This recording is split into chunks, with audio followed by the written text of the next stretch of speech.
ಆತ್ಮೀಯ ವಿದ್ಯಾರ್ಥಿಗಳಿಗೆ ನನ್ನ ಯೂಟ್ಯೂಬ್ ಚಾನಲ್ ಆದ ಎಜುಕೇಷನ್ ಇನ್ಫಾರ್ಮೇಷನ್ ಫಾರ್ ಆಲ್ಗೆ ಸ್ವಾಗತ ಸುಸ್ವಾಗತ. ಇವತ್ತು ನಾವು ಜಾಲಗಳು ಅಥವಾ ಗ್ರಾಫ್ಸ್ ಬಗ್ಗೆ ತಿಳಿದುಕೊಳ್ಳೋಣ. ಮೊದಲನೇದಾಗಿ ಜಾಲದ ಡೆಫಿನಿಷನ್ ನೋಡೋಣ. ಬಿಂದುಗಣಗಳ ಮತ್ತು ಆ ಬಿಂದುಗಳನ್ನು ಜೊತೆಯಾಗಿ ಸೇರಿಸುವ ರೇಖಾಖಂಡಗಳನ್ನು ಜಾಲ ಎಂದು ಕರೆಯುತ್ತೇವೆ.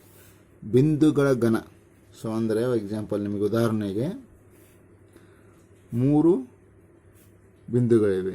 ಓಕೆ, ಈ ಬಿಂದುಗಳನ್ನು ಜೊತೆಯಾಗಿ ಸೇರಿಸುವ ರೇಖಾಖಂಡಗಳನ್ನು ಜಾಲ ಎಂದು ಕರೆಯುತ್ತೇವೆ. ಹೇಗೆ ಜೋಡಿಸ್ತೀರಾ ನೀವು? 3 ಬಿಂದುಗಳಿದೆ, ಈ ರೀತಿ ನಾವು ಜೋಡಿಸ್ಬೋದು, ಈ ರೀತಿಯಾಗಿ ಜೋಡಿಸ್ಬೋದು, ಈ ರೀತಿಯನ್ನು ಜೋಡಿಸ್ಬೋದು, ಈ ರೀತಿಯಾಗಿ ಜೋಡಿಸ್ಬೋದು. ಇದಕ್ಕೆ ನಾವು ಎ ಬಿ ಸಿ ಅಂತ ಹೆಸರಿಸಬಹುದು. ಓಕೆ, ಈಗ ಮತ್ತೊಂದು ಉದಾಹರಣೆ. ಈಗ ನಿಮಗೆ ಇಲ್ಲಿ 3 ಬಿಂದುಗಳಿವೆ. ಇದಕ್ಕೆ ನಾವು ಸರ್ಕಲನ್ನು ನಾವು ಇದು ಮಾಡ್ಬೋದು. ಓಕೆ, ಇಲ್ಲಿ ನೋಡಿ ಜೋಡಿಸಿದ್ದೀವಿ.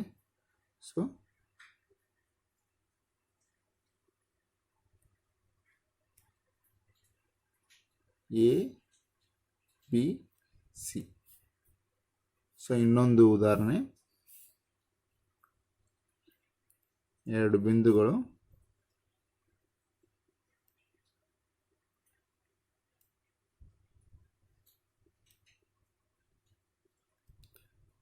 ಇದಕ್ಕೆ ನಾವು ಎ ಬಿ ಅಂತ ಕರಿಬೋದು. ಇವು 3 ಉದಾಹರಣೆಗಳು. ಬಿಂದುಗಳನ್ನು ಜೋಡಿಸುವ ರೇಖಾಖಂಡಗಳಿಗೆ ನಾವು ಜಾಲ ಅಂತ ಕರೆಯುತ್ತೇವೆ. ನೆಕ್ಸ್ಟ್ ನೋಡೋಣ, ಸಂಪಾತ ಬಿಂದುಗಳು.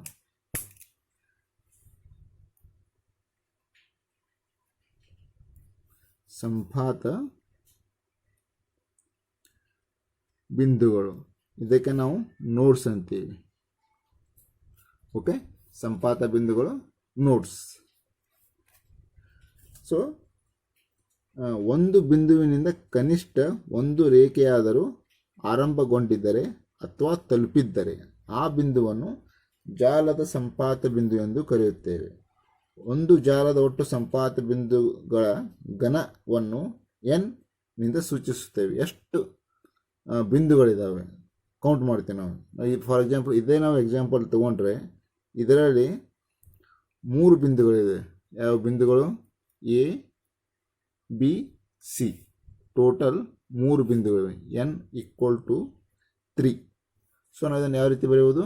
N equal to A B C ಅಂತ ಬರಿಬಹುದು. ಓಕೆ, ನೀವು ಈ ಎಕ್ಸಾಂಪಲ್ ತಗೊಳ್ಳಿ. 3ನೇ ಎಕ್ಸಾಂಪಲ್ ಎಷ್ಟಿದ್ದಾವೆ ನಿಮಗೆ? 2 ಸಂಪಾತ ಬಿಂದುಗಳಿದೆ, ಇಲ್ಲೊಂದು ಇಲ್ಲೊಂದು. ಓಕೆ, ಎನ್ ಈಕ್ವಲ್ ಟು 2 ಬಿಂದು. ಆ್ಯಕ್ಚುಲಿ ಅವು ಯಾವಂದರೆ ಎ ಮತ್ತು ಬಿ. ನೀವು ಯಾವ ರೀತಿ ಬರೋದು? A B. 2 ಸಂಪಾತ ಬಿಂದು. ಇದರಲ್ಲಿನೂ 1 2 3 ಸಂಪಾತ ಬಿಂದುಗಳಿವೆ. ನೆಕ್ಸ್ಟ್ ಇನ್ನೊಂದು ಉದಾಹರಣೆ ತಗೊಳ್ಳೋಣ.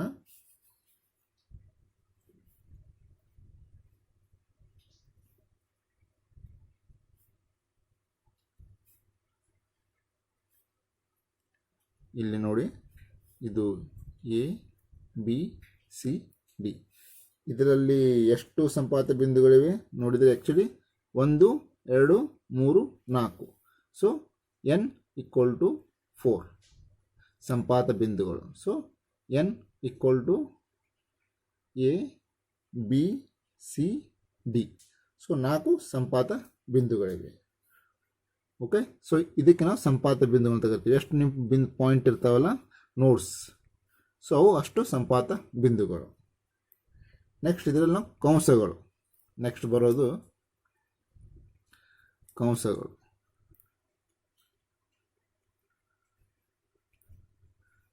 ಅಥವಾ ಆರ್ಕ್ಸ್. ನಿಮಗೆ ಒಂದು ಪಾಯಿಂಟು ಆರ್ಕ್ಸ್ ಸ್ಟ್ರೇಟು ಇರ್ಬೋದು, ಈ ರೀತಿಯಾಗಿ ಇರ್ಬೋದು. ಡೆಫಿನೇಷನ್ ನೋಡೋಣ. ಜಾಲದಲ್ಲಿರುವ, ಇದು ಒಂದು ಜಾಲದಲ್ಲಿರುವ ಸಂಪಾತ ಬಿಂದುಗಳನ್ನು ಜೊತೆಯಾಗಿ ಸೇರಿಸುವ ರೇಖಾಖಂಡಗಳನ್ನು ಇವು ಸಂಪಾತ ಬಿಂದುಗಳನ್ನು ಜೊತೆ ಜೊತೆಯಾಗಿ ಸೇರಿಸುವ ರೇಖಾಖಂಡಗಳನ್ನು ಅದರ ಕಂಸಗಳೆಂದು ಕರೆಯುತ್ತಾರೆ. ಸೊ ಫಾರ್ ಎಕ್ಸಾಂಪಲ್ ನಿಮಗೆ ನಾವು ಇಲ್ಲಿ ಆ್ಯಕ್ಚುಲಿ ಏನಂತೀವಿ, ಒಂದು ಜಾಲದಲ್ಲಿರುವ ಎಲ್ಲ ಕಂಸಗಳ ಘನವನ್ನು ಏನಿಂದ ಸೂಚಿಸುತ್ತೇವೆ. ಸೊ ಇದರ ಟೋಟಲ್ ನಾವು ಏನಿಂದ ಸೂಚಿಸುತ್ತೇವೆ. ಎಕ್ಸಾಂಪಲ್ ನೀವು ಇದನ್ನೇ ತಗೊಂಡರೆ, ಸೊ ಇದರಲ್ಲಿ ಎಷ್ಟು ಸಂಪಾತ, ಆ್ಯಕ್ಚುಲಿ ಸಂಪಾತ ಬಿಂದುಗಳು ಎಷ್ಟಿದೆ, ಫಸ್ಟ್ ಇದಾವೆ 1 2 3 ಮೂರು ಬಿಂದುಗಳಿದ್ದಾವೆ, A B C. Okay, so ಕಂಸಗಳು ಎಷ್ಟಿದ್ದಾವೆ, 1 2 3 4 ಕಂಸಗಳು ನಿಮಗೆ ಇದರಲ್ಲಿ 4 ಕಂಸಗಳಿದ್ದಾವೆ. ಈ ಡಯಾಗ್ರಾಮ್ದಲ್ಲಿ ತಗೊಂಡ್ರೆ 1 ಎ ಇಂದ ಬಿ, 2 ಎ ಇಂದ ಸಿ, 3 ಬಿ ಇಂದ ಸಿ, 4. ಓಕೆ, ಸೊ ನೀವು ಇಲ್ಲಿ ಏನು ಬರಿಬೋದು, 4 ಕಂಸಗಳಿದ್ದಾವೆ. A B equal to B A, so same ಆಗುತ್ತೆ. A B equal to B A, ಇನ್ನೊಂದು ಎ ಸಿ, ಇನ್ನೊಂದು ಬಿ ಸಿ. ಟೋಟಲ್ 4. ಟೋಟಲ್ ನಿಮಗೆ 4 ಬರ್ತವೆ. A B equal to B A C B C ಇದರಲ್ಲಿ. ಓಕೆ, ನೋಡ್ಬೋದು A B B A C B C. Okay, so ಇನ್ನೊಂದು ಈ example ತೊಗೊಂಡ್ರೆ ನಿಮಗೆ ಇದರಲ್ಲಿ ಎಷ್ಟು ಕಂಸಗಳಿವೆ, ಸಂಪಾತ ಬಿಂದು 2 ಇದ್ದಾವೆ, ಎನ್ ಈಸ್ ಈಕ್ವಲ್ ಟು 2. ಕಂಸಗಳು ಎಷ್ಟಿದ್ದಾವೆ, 4 ನೋಡಿ, 1 2 3 4. ಇದರಲ್ಲಿ 4 ಕಂಸಗಳಿದ್ದಾವೆ. ನಾವು ಅದನ್ನು ಎ ಇಂದ ಡಿನೋಟ್ ಮಾಡ್ತೀವಿ, ಎ ಈಕ್ವಲ್ ಟು 4. ಇದರಲ್ಲಿನೂ 4 ಇದ್ದಾವೆ, ಇದರಲ್ಲಿ 4 ಇದೆ, ಅದಕ್ಕೆ ಎ ಈಕ್ವಲ್ ಟು 4. ಇದರಲ್ಲಿನೂ 4 ಕಂಸಗಳಿವೆ, ಅದಕ್ಕೆ ನಾವು ಎ ಈಕ್ವಲ್ ಟು 4 ಅಂತ ತಗೋತೀವಿ. ಓಕೆ, ಸೊ ಇನ್ನೊಂದು ಇದೇ ಡಯಾಗ್ರಾಮ್ ನಾನು ಹಾಕ್ತಾ ಇದ್ದೀನಿ, ಇನ್ನೊಂದು ಸಲ ನೋಡಿ. ಸ್ವಲ್ಪ ಇದರಲ್ಲಿ ಚೇಂಜ್ ಆಗುತ್ತೆ.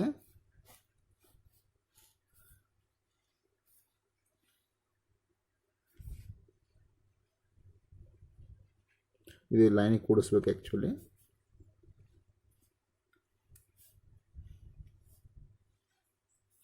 ನಾವು ಎ ಬಿ ಸಿ ಡಿ ಇದರಲ್ಲಿ ಕಂಸಗಳು ಎಷ್ಟಿದ್ದಾವೆ, ಬಿಂದುಗಳಂತೂ 4 ಇದ್ದಾವೆ, 1 2 3 4.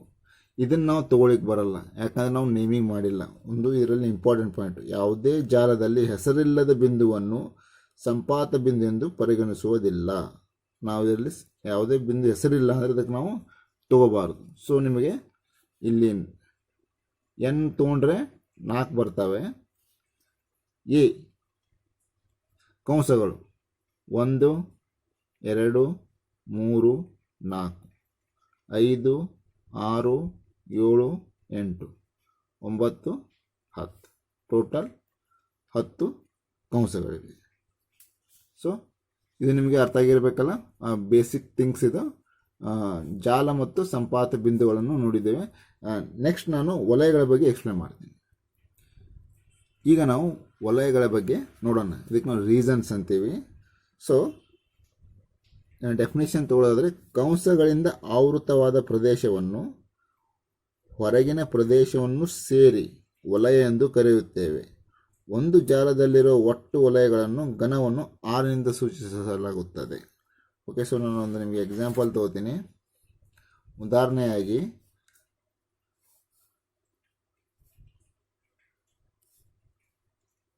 ಇಲ್ಲಿ 3 ಬಿಂದುಗಳಿದ್ದಾವೆ, ಎ ಬಿ ಸಿ ಅಂತ. ನೀವು ಯಾವ್ದು ಬೇಕಾದ್ರೆ ಹಿಂಗೆ ನೋಟ್ ಮಾಡ್ಕೋಬೋದು.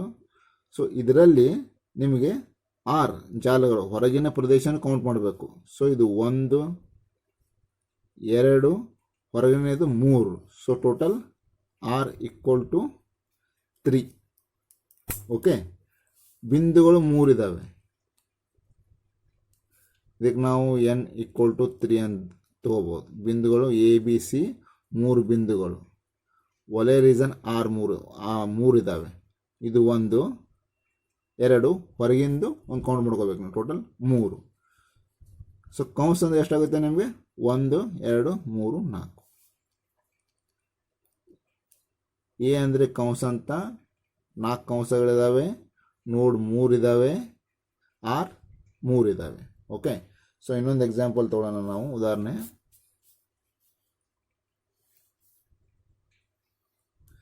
ನಿಮಗೆ ಇದರಲ್ಲಿ ತೊಗೊಂಡ್ರೆ ವಲಯಗಳು 6 ಕಂಡುಹಿಡಿಬೇಕು ನಾವು. ಎಷ್ಟಿದ್ದಾವೆ?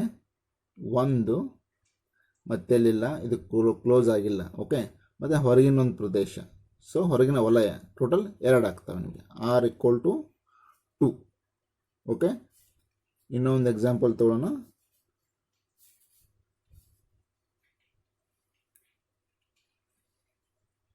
ಸೊ ನಿಮಗೆ ಇಲ್ಲಿ ಸರ್ಕಲ್ ಇದೆ 2, ಇದನ್ನು ನಾವು ಡಿವೈಡ್ ಮಾಡೋಣ. ಸೊ ಇದರಲ್ಲಿ ನೀವು ಆರ್ ವ್ಯಾಲ್ಯೂ ಫೈಂಡ್ ಮಾಡಬೇಕು. ವಲಯಗಳು ರೀಸನ್ 1 2 3 4 5, ಹೊರಗಡೆ ಇರೋದು 6. So R equal to 6. So ಇದು ನಿಮಗೆ ರೀಸನ್ಸ್, ವಲಯಗಳು. ಈ ರೀತಿಯಾಗಿ ನೀವು ವಲಯಗಳನ್ನು ಕಂಡುಹಿಡಿಯಬೇಕು. ಓಕೆ, ನೆಕ್ಸ್ಟ್ ನಾವು ನೋಡೋಣ ಜಾಲಾಕೃತಿಗಳಿಗೆ ಆಯ್ಲರ್ನ ಸೂತ್ರ. ನಾವು ಆಯ್ಲರ್ನ ಸೂತ್ರ ಏನಂತ ಬರಿಬೋದು?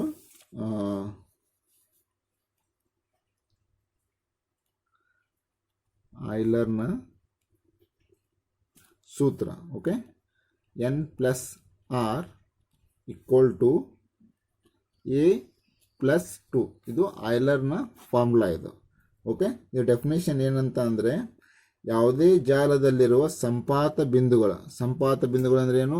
ನೋಡ್ಸ್, ಸಂಪಾತ ಬಿಂದುಗಳ ಮತ್ತು ವಲಯಗಳ ಮೊತ್ತವು, ವಲಯ ಅಂದರೆ ರೀಸನ್, ಓಕೆ, ಮೊತ್ತವು ಆ ಜಾಲದಲ್ಲಿರುವ ಕಂಸಗಳ ಸಂಖ್ಯೆಗೆ 2 ಸೇರಿಸಿದರೆ, ಎ ಅಂದರೆ ಕಂಸ, ಇದಕ್ಕೆ 2 ಸೇರಿಸಿದರೆ ಬರುವ ಮೊತ್ತಕ್ಕೆ ಸಮನಾಗಿರುತ್ತದೆ. ಸೊ ಒಂದು ಎಕ್ಸಾಂಪಲ್ ತಗೊಳ್ಳೋಣ ಇದರಲ್ಲಿ.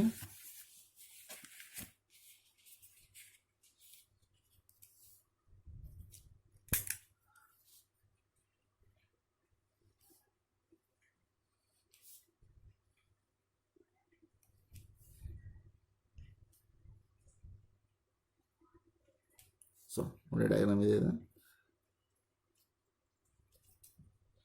ನೀವು ಇದಕ್ಕೆ ಹೆಸರಿಸಬಹುದು QRSP ಅಥವಾ ABCD ಅಂತ ನೀವು ತಗೋಬೋದು. ಓಕೆ, ಸೊ ಇದರಲ್ಲಿ ಈಗ ನಾವು n ವ್ಯಾಲ್ಯೂ ಎಷ್ಟಿದ್ದಾವೆ? ಬಿಂದುಗಳು 1 2 3 4, n ಈಕ್ವಲ್ ಟು 4 ಇದ್ದಾವೆ. Okay, next R find out ಮಾಡಿ. ವಲಯ 1 2 3 4, ಹೊರಗಡೆ +1, ಟೋಟಲ್ 5. ಕಂಸಗಳು ಎಷ್ಟಿದ್ದಾವೆ? 1 2 3 4 5 6 7.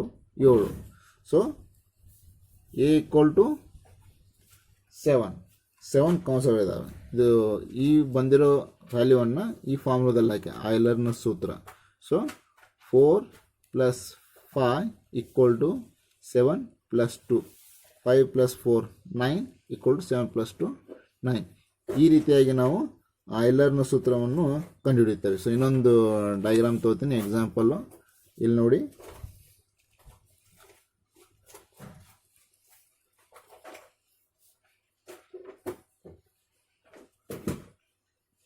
ಸೊ ಇದರಲ್ಲಿ ನೀವು ಎ ಬಿ ಸಿ ಡಿ ಅಂತ ತಗೊಂಡಾಗ ಇದರಲ್ಲಿ ನಿಮಗೆ ಸಂಪಾತ ಬಿಂದುಗಳು n ಎಷ್ಟಿದ್ದಾವೆ? n 1 2 3 4 n ಇದ್ದಾವೆ ನಿಮಗೆ. ಆರ್ ವಲಯ ರೀಸನ್ ಎಷ್ಟಿದ್ದಾವೆ? 1 2 3 4 5, ಹೊರಗಡೆ ಒಂದು 6, ಟೋಟಲ್ ಆರ್ ವ್ಯಾಲ್ಯೂ 6 ಬರುತ್ತೆ. ಕಂಸಗಳು ಎಷ್ಟಿದ್ದಾವೆ ನಿಮಗೆ? 1 2 3 4 5 6 7 8 ಕಂಸಗಳಿದ್ದಾವೆ. ಈ ಬಂದಿರೋ ವ್ಯಾಲ್ಯೂವನ್ನು ಆಯ್ಲರ್ನ ಸೂತ್ರದಲ್ಲಿ ಹಾಕಿ, n + r equal to a + 2. So ನೋಡಿ, n ನಮಗೆ 4 ಬಂದಿದೆ, r 6 ಇದೆ, a 8 ಇದೆ, ಪ್ಲಸ್ 2 6 4 10 ಈಕ್ವಲ್ ಟು 10.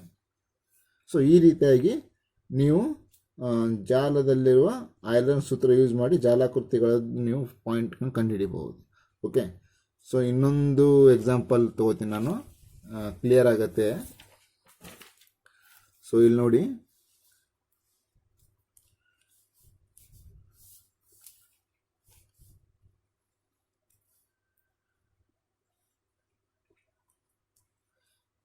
ಈಗ ನಿಮಗೆ ABC ಅಂತ ತೊಗೊಂಡಿದ್ದೀನಿ. ಇದರಲ್ಲಿ ಎನ್ ಎಷ್ಟು ಬರುತ್ತೆ ನಿಮಗೆ ಕಂಡುಹಿಡಿಯಿರಿ. ಎನ್ನು 1 2 3 ಸಂಪಾತ ಬಿಂದುಗಳು ABC. ಸೊ 3 ಸಂಪಾತ ಬಿಂದುಗಳು. ಓಕೆ, ಆರ್ ವಲಯ ರೀಸನ್ ಎಷ್ಟು ಬರುತ್ತೆ? 1 2 3 surrounding 4, R equal to 4. Okay, ಕಂಸಗಳು ಎಷ್ಟಿದ್ದಾವೆ? ಎ 1 2 3 4 5 ಕಂಸಗಳಿದ್ದಾವೆ. ಸೊ ಫಾರ್ಮುಲಾ ಏನು ಬರುತ್ತೆ ನಿಮಗೆ? N plus R equal to A plus 2. So N is 3 plus R is 4 equal to A is 5 plus 2. 4 plus 3 is 7 equal to 5 plus 2 is 7. So ಈ ರೀತಿಯಾಗಿ ನೀವು ಆಯ್ಲರ್ನ ಸೂತ್ರ ಯೂಸ್ ಮಾಡಿ ಜಾಲಾಕೃತಿಗಳಲ್ಲಿರುವಂತಹ ಬಿಂದುಗಳನ್ನು ಮತ್ತು ವಲಯಗಳನ್ನು ಹಾಗೂ ಕಂಸಗಳನ್ನು ನೀವು ಕಂಡುಹಿಡಿಯಬಹುದು. ಓಕೆ, ನೆಕ್ಸ್ಟ್ ನಾವು ಸಂಪಾತ ಬಿಂದುವಿನ ಕ್ರಮಗಳನ್ನು ನೋಡೋಣ. ಈಗ ನಾವು ಸಂಪಾತ ಬಿಂದುವಿನ ಕ್ರಮ ಅಂದರೇನು? ಒಂದು ಸಂಪಾತ ಬಿಂದುವಿನಿಂದ ಪ್ರಾರಂಭಗೊಳ್ಳುವ ಅಥವಾ ಆ ಸಂಪಾತ ಬಿಂದುವಿನಲ್ಲಿ ಅಂತ್ಯಗೊಳ್ಳುವ ಕಂಸಗಳ ಸಂಖ್ಯೆಯನ್ನು ಆ ಸಂಪಾತ ಬಿಂದುವಿನ ಕ್ರಮ ಎಂದು ಕರೆಯುತ್ತೇವೆ. ಸೊ ಎಕ್ಸಾಂಪಲ್ ತಗೊಂಡು ಕ್ಲಿಯರ್ ಆಗುತ್ತೆ ನಿಮಗೆ.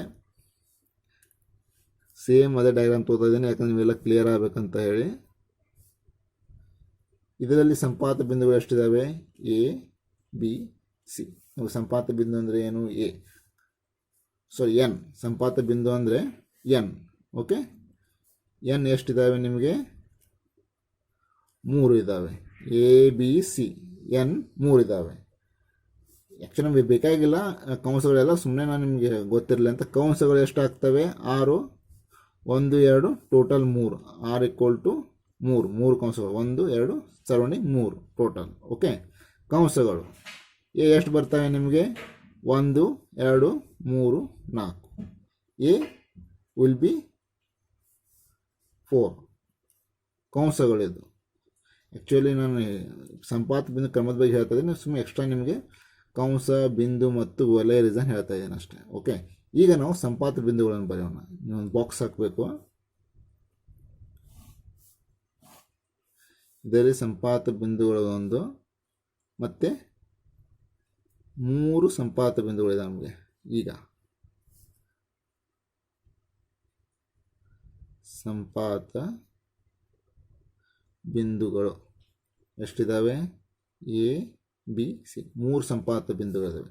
ಇದರಲ್ಲಿ ನಾವು ಕ್ರಮಗಳನ್ನು ಕಂಡುಹಿಡಿಯಬೇಕು. ಕ್ರಮಗಳು. ಓಕೆ, ಸೊ ನಿಮಗೆ ಏನಂದರೆ ಎ ವ್ಯಾಲ್ಯೂಗೆ ಎಷ್ಟು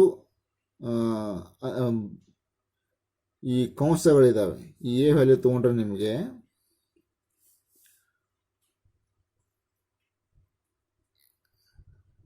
ಸೊ ಇಲ್ಲಿ ನೋಡಿ, ಎ ಬಿಂದುವಿಗೆ ಎಷ್ಟು ಬಂದು ಕಂಸಗಳು ಕೂಡ್ತಿದ್ದಾವೆ. ಕಂಸಗಳು ಎ ಬಿಂದುವಿಗೆ 1 2 3, ಬಿ ಇಂದ 2 ಬರ್ತಿದ್ದಾವೆ, ಹೀಗೂ ಒಂದು ಹೀಗೊಂದು. ಸೊ ಟೋಟಲ್ 2 ಆದವು. ಸಿ ಇಂದ 1 ಬರ್ತಾ ಇದೆ, ಸೊ 3. ಈಗ ಬಿ ಸಂಪಾತ ಬಿಂದುವಿಗೆ ಎಷ್ಟು ಬಂದು ಕೂಡ್ತಿದ್ದಾವೆ? ಎ ಇಂದ 2, ಸಿ ಇಂದ 1, ಸೊ ಟೋಟಲ್ 3. ಈಗ ಸಿ ತಗೊಂಡ್ರೆ ಸಿ ಸಂಪಾತ ಬಿಂದುವಿಗೆ ಎ ಇಂದ 1 ಬರ್ತಾ ಇದೆ, ಬಿ ಇಂದ 1 ಬರ್ತಾ ಇದೆ, ಟೋಟಲ್ 2. ಸೊ ಇನ್ನೊಂದು ಉದಾಹರಣೆ ತೊಗೊಂಡ ಸೊ ನಿಮಗೆ ಕ್ಲಿಯರ್ ಆಗುತ್ತೆ. ಈಗ ನೋಡಿ, ಇದೊಂದು ಡಯಾಗ್ರಾಮ್ ಇದೆ. ಈಗ ನಾವು ಇದನ್ನು ಎ ಬಿ ಅಂತ ತೊಗೊಳ್ಳೋಣ, ಇದನ್ನು ಸಿ ಅಂತ ತೊಗೊಳ್ಳೋಣ, ಡಿ ಅಂತ ತೊಗೊಳ್ಳೋಣ. ಓಕೆ, ಸೊ ನಾವು ಬಾಕ್ಸ್ ಹಾಕೋಣ.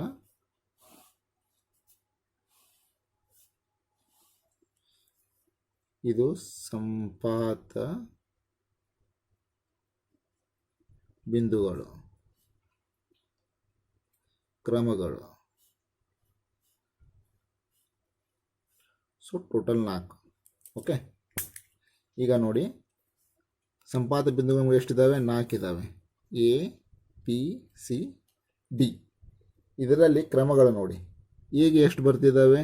ಎ ಬಿಂದುವಿಗೆ ಸಿಯಿಂದ 1 ಇದೆ, ಡಿಯಿಂದ 1 ಇದೆ, ಬಿಯಿಂದ 1 ಇದೆ. ಟೋಟಲ್ 3 ಅದ ನಿಮಗೆ. ಓಕೆ, ನೆಕ್ಸ್ಟ್ ಬಿಗೆ ನೋಡಿ. ಸಿಯಿಂದ ಬಿ ಹೋಗ್ತಾ ಇದೆ, ಡಿಯಿಂದ ಬಿಗೊಂದು ಹೋಗ್ತಾ ಇದೆ, ಎಯಿಂದ ಬಿ ಹೋಗ್ತಾ ಇದೆ. ಸೊ 3 ಸಂಪಾತ ಬಿಂದುವಿನ ಕ್ರಮ. ಸಿ ನೋಡಿ, ಎಯಿಂದ ಸಿ, ಬಿಯಿಂದ ಸಿ, ಡಿಯಿಂದ ಸಿ. ಟೋಟಲ್ 3 ಬರ್ತಿದ್ದಾವೆ. 3. ಡಿ ತಗೊಳ್ಳಿ. ಸಿಯಿಂದ ಡಿಗೊಂದು, ಎಯಿಂದ ಡಿಗೊಂದು, ಬಿಯಿಂದ ಡಿಗೊಂದು. ಟೋಟಲ್ 3. ಈಗ ನಾನು ಇನ್ನೊಂದು ಎಕ್ಸಾಂಪಲ್ ತೊಗೊಂಡಿದ್ದೀನಿ ಸಂಪಾತ ಬಿಂದು ಕ್ರಮದ ಬಗ್ಗೆ. ಎ, ಡಿ, ಪಿ, ಸಿ ಅಂತ ಡಯಾಗ್ರಾಮ್ ತೋರಿಸಿದ್ದೀನಿ ನೋಡಿ. ಇದರಲ್ಲಿ ಎ, ಪಿ 2 ಬರ್ತವೆ. ಓಕೆ, ಎಗೆ ಸಂಧಿಸುವ ಈ ಸಂಪಾತ ಬಿಂದುವಿಗೆ ಸಂಧಿಸುವುದು ಎಯಿಂದ ಬಿಯಿಂದ ಎಗೆ ಮತ್ತು ಡಿಯಿಂದ ಎಗೆ 2. ಬಿ ತಗೊಂಡಾಗ ಎಯಿಂದ ಬಿಗೆ ಮತ್ತು ಸಿಯಿಂದ ಬಿಗೆ 2. ಸಿ ತಗೊಂಡಾಗ ಸಿಗೆ ಡಿಯಿಂದ ಸಿ 1, ಬಿಯಿಂದ ಸಿಗೆ 1, ಇಯಿಂದ ಸಿಗೆ 1. So total 3.